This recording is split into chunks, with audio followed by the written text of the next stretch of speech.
Assalamualaikum warahmatullahi wabarakatuh.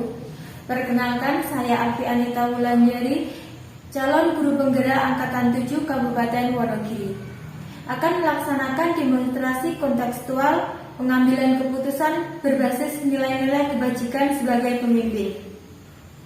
Saya akan belajar kepada Ibu Kepala Sekolah SD Negeri 4 Girimarto, yaitu Ibu Sri Mulyati SPD MPD. Saya akan mewawancarai Ibu Sri Mulyati selaku pemimpin di SD Negeri 4 Girimarto. Mari kita simak bersama. Selamat pagi, Bu. Selamat pagi, Bu Alfi. Bagaimana, Bu? Ada waktu? Kebetulan ada waktu, monggo. Ada yang bisa saya bantu?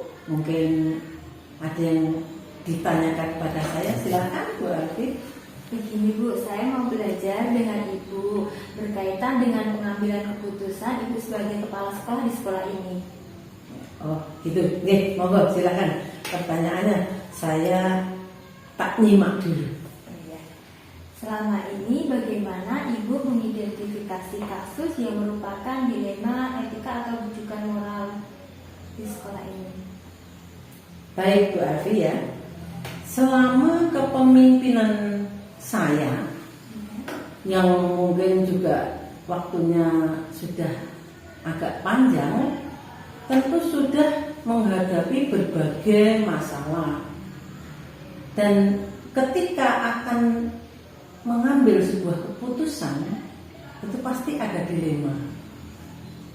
Artinya, keputusan yang saya ambil tidak selalu bisa diterima oleh orang lain, tidak selalu sesuai dengan harapan semua orang. Ya, jadi pasti ada yang bisa menerima, ada yang tidak.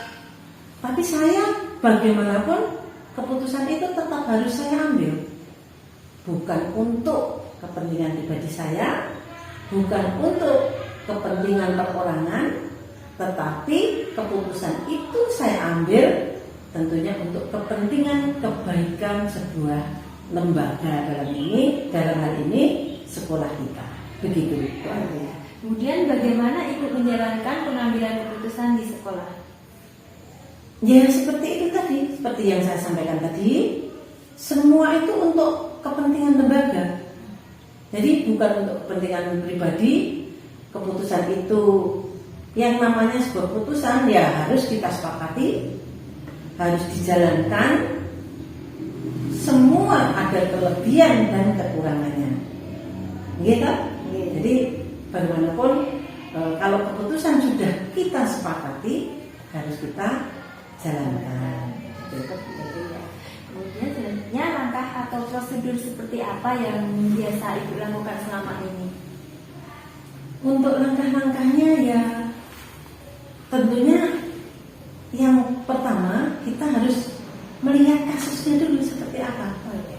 Ya, kasusnya apa? Dan apa yang harus kita pikirkan untuk menghadapi kasus tersebut. Kemudian yang kedua, siapa saja yang terlibat di dalamnya. Kalau ada kasus pasti kan ada yang terlibat. Nah, jadi pertama kita lihat kasusnya dulu.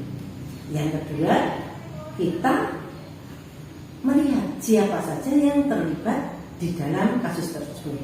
Nah, setelah itu baru saya sebagai pimpinan menganalisis, mengidentifikasi, dan tentunya saya harus berpikir dampaknya. Ya, jadi sebelum mengambil keputusan itu harus diberikan dampaknya. Kalau saya berani mengambil keputusan ini, nanti berdampak seperti ini. Nah, itu harus kita pikirkan. Jadi tidak asal mengambil keputusan, tapi tembe burine itu kita tidak bisa mengatasi. Begitu. Jadi kita pikirkan betul dampak dari sebuah keputusan itu. Begitu, Pak. Hal apa saja yang selama ini Ibu anggap efektif dalam pengambilan keputusan pada kasus dilema etika? Hal apa saja yang selama ini Ibu anggap efektif dalam pengambilan keputusan pada kasus dilema etika?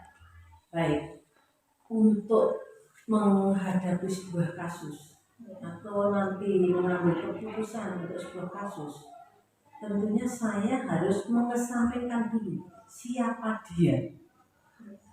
Entah itu dalam hal pendidikannya, mungkin yang akan kita hadapi pendidikannya lebih tinggi, mungkin dalam hal usia lebih muda atau lebih tua dari saya, kemudian persahabatan. Mungkin aduh dia sahabatku, kalau sampai saya mengambil keputusan ini nanti akan menyakiti perasaannya, itu harus kita kesampingkan. Jadi kita tidak harus, ya memang itu hal yang tidak mudah, tapi semua itu memang harus kita kesampingkan. Begitu Bu. Jadi efektifnya seperti itu. Kalau kita masih memikirkan yang seperti itu tadi, tentunya kita tidak akan menghasilkan keputusan yang efektif. Iya Bu, terima kasih. Kemudian Bu, hal apa saja yang selama ini merupakan tantangan dalam pengambilan keputusan Ibu?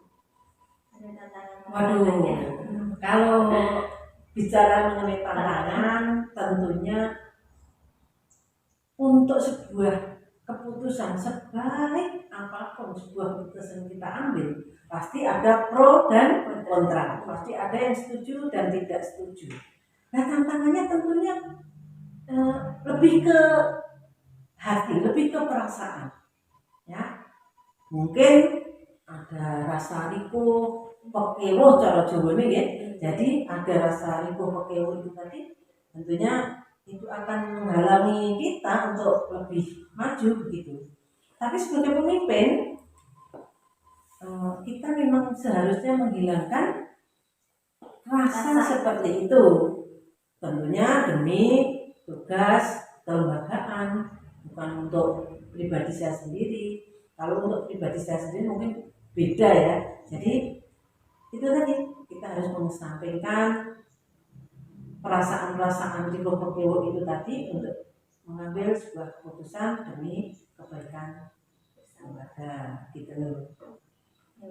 Kemudian apakah Ibu memiliki jadwal tertentu dalam menyelesaikan kasus? Ada nggak Bu? Kalau untuk jadwal tertentu, yang namanya kasus terkadang kan ada kasus yang urgent, ada kasus yang bisa kita rencanakan atau kita yang direncanakan. Kalau yang urgent, tentunya kita seketika itu harus segera mengambil keputusan. Jadi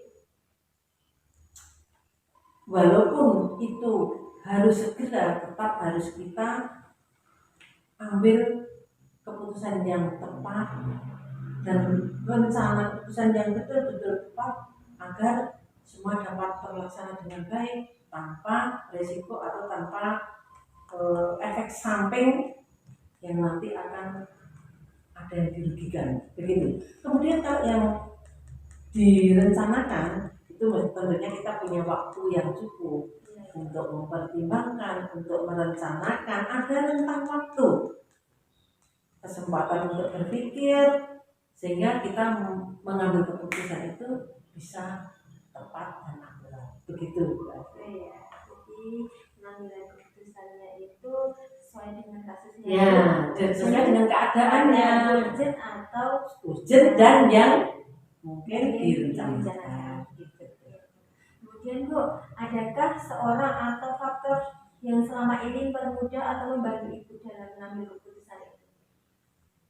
Tentunya di setiap pengambilan keputusan faktor-faktor pendukung itu sangat diperlukan dan harus ada. Nah, jadi faktor-faktor yang mempermudah seorang pimpinan mengambil keputusan itu misalnya pemangku kepentingan, kita mungkin punya atasan, kemudian rekan kerja kita. Apalah artinya kepala sekolah kalau kita tidak bisa bekerja bersama-sama dengan rekan kerja atau tidak ada rekan kerja kan kita juga tidak akan bisa bekerja sendiri. kemudian juga masyarakat. Jadi kita melibatkan berbagai unsur dalam pengambilan keputusan.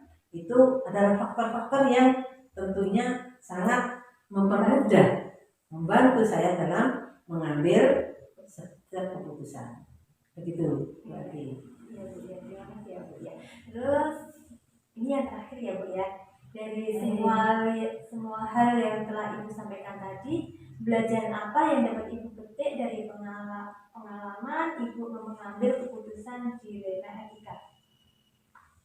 Untuk pengalaman atau pembelajaran yang bisa saya petik tentunya banyak sekali tadi, ya, karena kita sebagai manusia itu ada proses-proses pendewasaan. Salah satu proses pendewasaan itu tentunya dengan menghadapi berbagai permasalahan.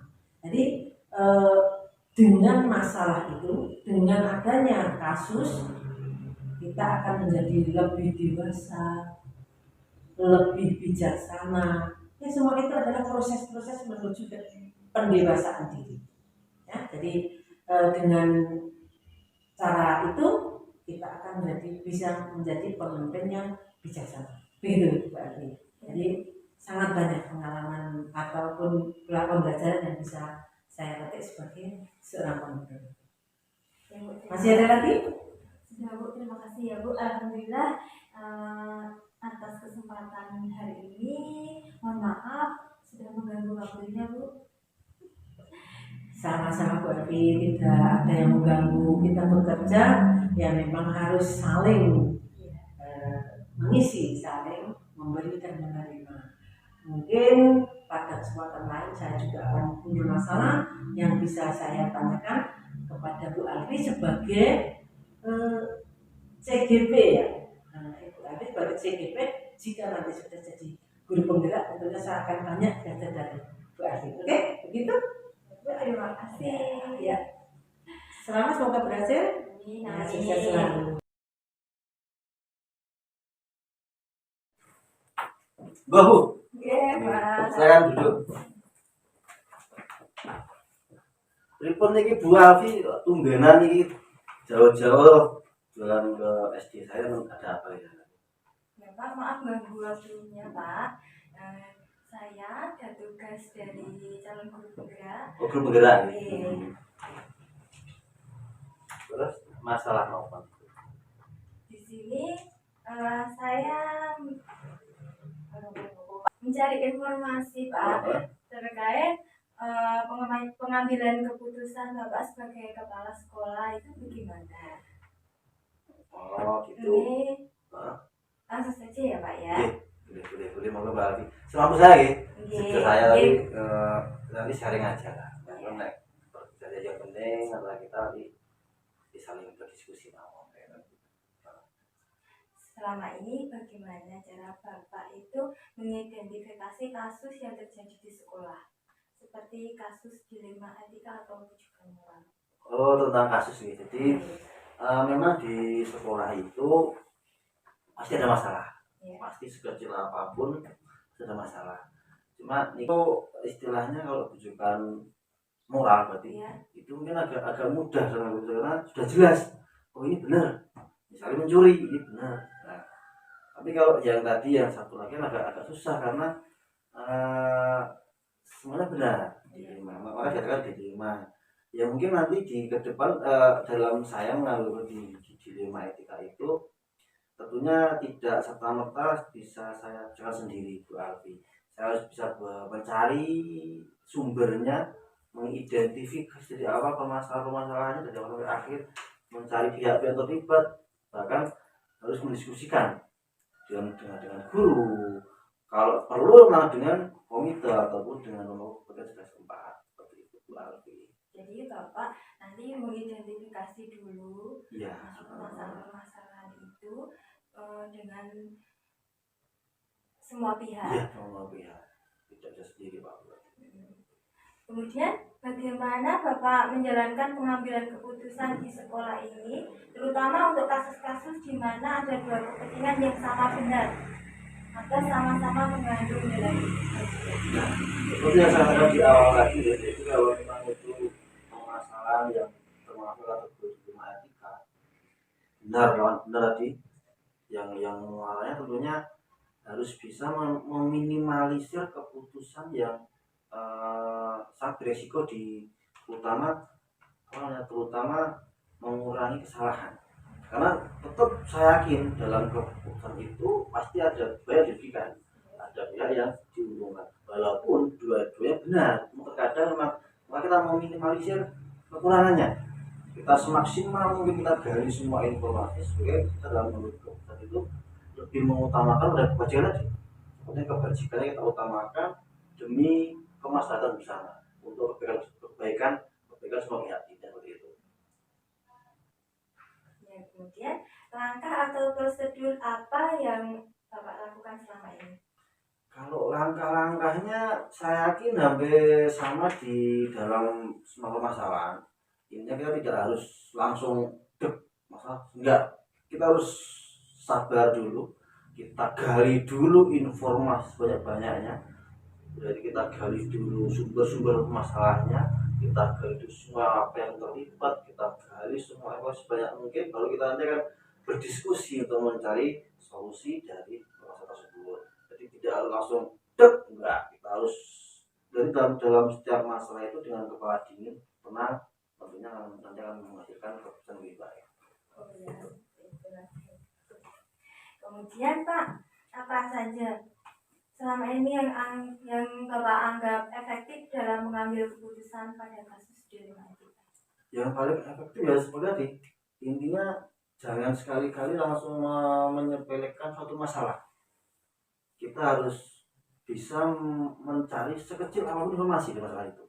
Jangan sampai salah informasi, apalagi terkesan kita terbawa oleh omongan orang lain, kita terbawa oleh bujukan orang lain. Maka sebaiknya harus senetral mungkin dalam mengambil keputusan tadi. Intinya biar lebih efektif seperti itu. Ya. Ada tidak Pak tantangan dalam mengambil keputusan?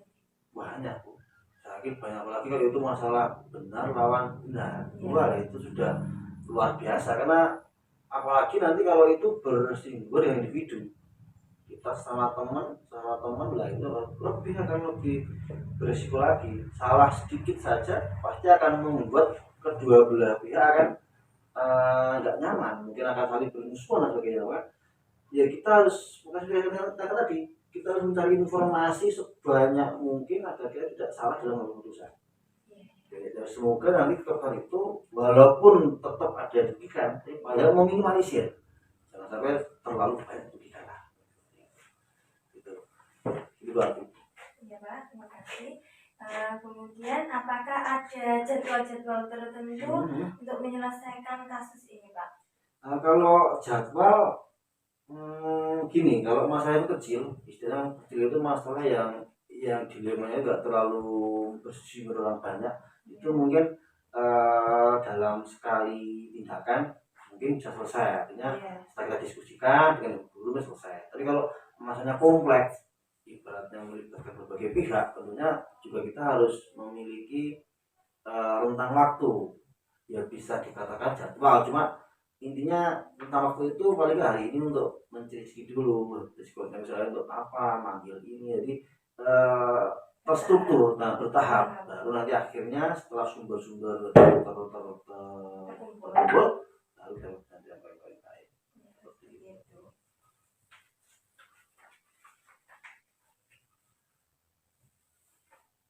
Kemudian Pak, adakah seorang atau faktor yang selama ini mempermudah atau membantu Bapak dalam mengambil keputusan ini? Seperti yang saya alami ya sampai hari ini itu hampir semua pihak, dalam artian kalau di sekolah gitu, itu hampir semua warga sekolah itu berperan. Jadi saya memang menghindari sama mengambil keputusan secara sepihak. Saya memang berupaya semaksimal mungkin saya tidak mengambil dalam kondisi yang tidak sewajarnya. Saya harus diskusi dengan teman-teman dulu, sekecil apapun masalah itu, kita paling tidak teman-teman dalam satu sekolah itu tahu.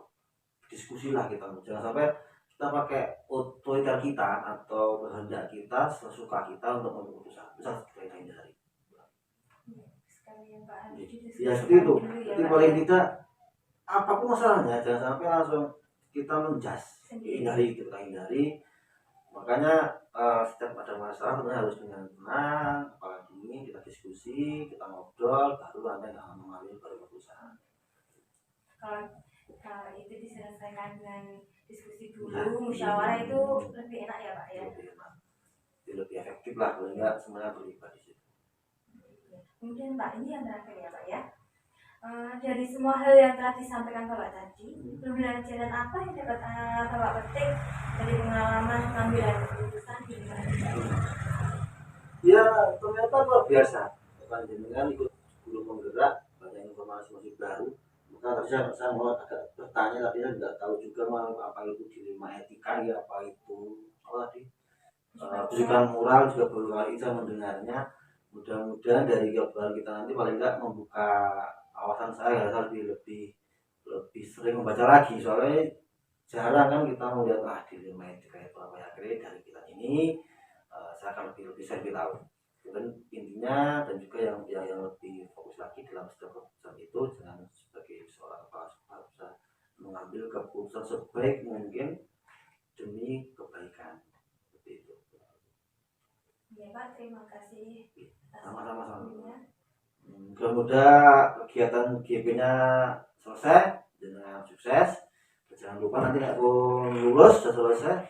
Bahkan menurut saya pun, misalnya nanti ada waktu longgar di KKG kita, panjenengan isi, panjenengan berbagi dengan teman-teman yang lain tentang kegiatan guru penggerak. Mudah-mudahan nanti di teman-teman akan berguna, terpikat, terus pengen ikut jadi guru penggerak. Gitu gitu ini. Insya Allah Pak. Assalamualaikum Bu. Waalaikumsalam, monggo Bu. Iya. Monggo. Silakan duduk. Apunten. Iya. Bu, ganggu waktunya ini. Enggak apa-apa ini. Enggak ada cara kok ini. Gini Bu, saya itu ada tugas. Karena kan saya ikut itu ikut CGP ini berpendidikan. Kemudian ini saya dapat tugas untuk mencari informasi kepada Ibu Yunise. Ada waktu. Iya, ini longgar kok enggak ada cara. Alhamdulillah. Gini Bu, sini saya akan mencari informasi dari Ibu terkait pengalaman Ibu ini selama ini menjadi kepala sekolah. Monggo. Selama ini bagaimana Ibu dapat mengidentifikasi kasus-kasus yang merupakan dilema etika atau kehidupan moral?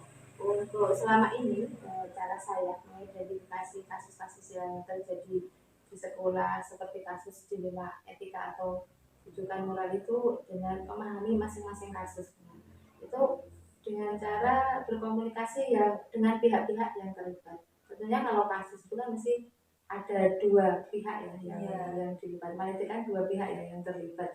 Nah setelah itu saya melakukan beberapa hal untuk memetakan apakah kasus tersebut masuk rujukan moral ataupun masuk dilema etika, yaitu dengan membuat daftar pertanyaan identifikasi kasus. Kemudian syarat sebuah kasus itu masuk dilema etika itu jika kedua masalah yang berbenturan tersebut kan tidak melanggar hukum ya. Nah, kalau tidak melanggar hukum serta tidak melanggar norma-norma yang berlaku serta menimbulkan ketidaknyamanan sosial. Tapi jika kasus itu lolos dari syarat yang tadi, tidak berbenturan dengan melanggar hukum, tidak melanggar norma-norma, berarti kasus-kasus tersebut masuk dalam kasus rujukan moral gitu.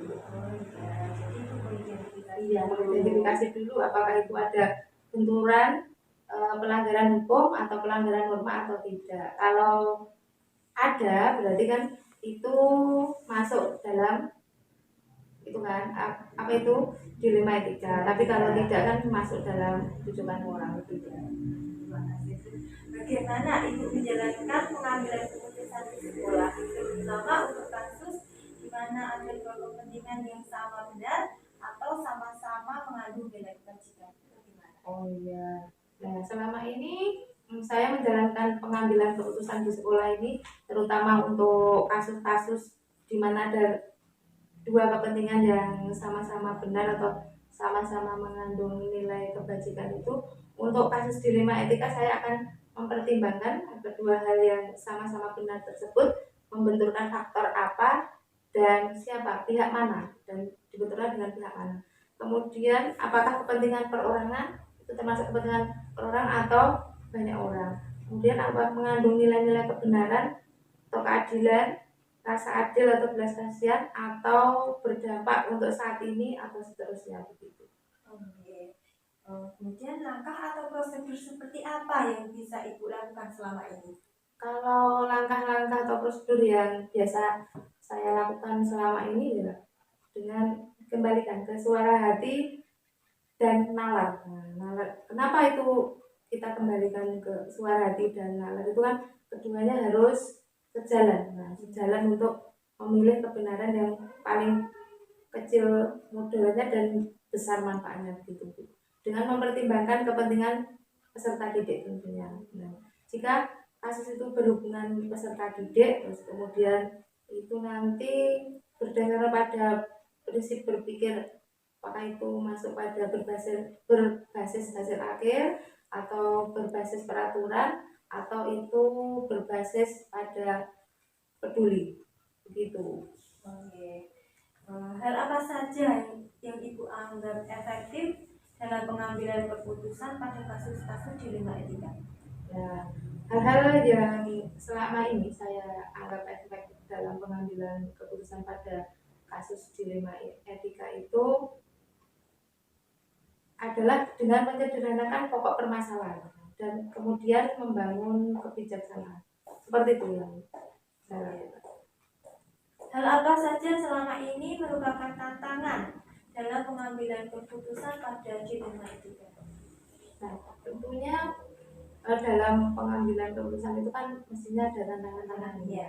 Itu kan namanya saja keputusan. Jadi ada pihak-pihak yang mungkin bisa sepenuhnya langsung bisa menerima, tapi ada pihak-pihak yang mungkin tidak langsung bisa menerima. Nah, dari itu tantangan untuk kita. Nah, bagaimana kita tetap istiqomah dalam menjalankan keputusan yang sudah disepakati gitu. Kemudian Ibu apakah memiliki jadwal tertentu dalam menyelesaikan kasus dilema etika? Kemudian ketika ada permasalahan, apakah langsung menyelesaikan ketika waktu itu atau ada jadwal tertentu? Ya, kalau untuk jadwal tertentu untuk menyelesaikan sebuah kasus itu tidak ada jadwalnya. Tapi kita prioritaskan mana yang permasalahan yang sekiranya harus kita selesaikan. Dalam artian kan kita membuat prioritas mana masalah yang harus segera kita selesaikan. Itu kan tentunya kalau ada masalah kan berhubungan dengan kondisivitas. Mungkin kalau di lingkungan sekolah ya lingkungan sekolah itu kan kondusif atau tidak, sehat atau tidak. Itu kan kalau ada masalah tentunya ada keadaan yang kurang kondusif. Jadi mana kita prioritaskan masalah mana yang penting dan urgent ya untuk kita selesaikan gitu. Jadi tidak ada jadwal ya. Kita prioritaskan saja mana yang harus segera kita selesaikan. Kemudian adakah seorang atau faktor yang selama ini mempermudah atau membantu Ibu dalam mengambil keputusan tersebut? Kalau faktor yang selama ini mempermudah atau membantu saya dalam pengambilan keputusan tentunya karena kita di sekolah ya tentunya komunikasi baik dengan warga sekolah. Nah, selain itu karena yang namanya masalah kita kan seakan-akan yang di sini yang ditanam adalah emosi kita. Jadi bagaimana kita dapat mengendalikan emosi dengan baik. Selain itu juga pemahaman tentang teori pengambilan keputusan sebagai seorang pemimpin itu sangat mempermudah atau membantu kita dalam pengambilan keputusan. Oh iya, terima kasih Bu. Ini yang terakhir ya. Dari semua hal yang telah Ibu sampaikan, pembelajaran apa yang bisa Ibu petik dari pengalaman Ibu pengalaman Ibu mengambil keputusan? Iya, dalam mengambil sebuah keputusan itu tentunya kita harus mengidentifikasi dulu jenis kasusnya bagaimana. Terus selain itu harus bisa dilakukan dari awal. Kan kalau setiap masalah tidak segera diselesaikan nanti akan menumpuk. Jadi harus kita selesaikan dengan tadi membuat prioritas kasus mana atau masalah mana yang harus kita selesaikan terlebih dahulu. Nah, itu memang kita kan namanya dalam satu lingkungan ya pasti ada mengalami suatu masalah. Jadi kita dalam pembelajaran yang dapat kita ambil itu kita harus mengidentifikasi masalahnya itu bagaimana, kemudian kita coba mengambil keputusan seperti tadi dengan mungkin ada pertimbangan dari warga sekolah tadi, kemudian kita juga harus mengendalikan emosi kita, kemudian kita juga bertolak dengan teori-teori pengambilan keputusan yang ada agar mempermudah kita untuk mengambil keputusan. Terima kasih atas waktunya. Kemudian mohon maaf saya sudah mengganggu Ibu. Oh tidak, ini tidak mengganggu. Ya, dari obrolan ini tadi saya punya banyak sekali yang saya dapat manfaatnya dari Ibu. Dan mudah-mudahan bisa bermanfaat untuk Bu Alwi. Terus Terima terima kasih. kasih. Monggo.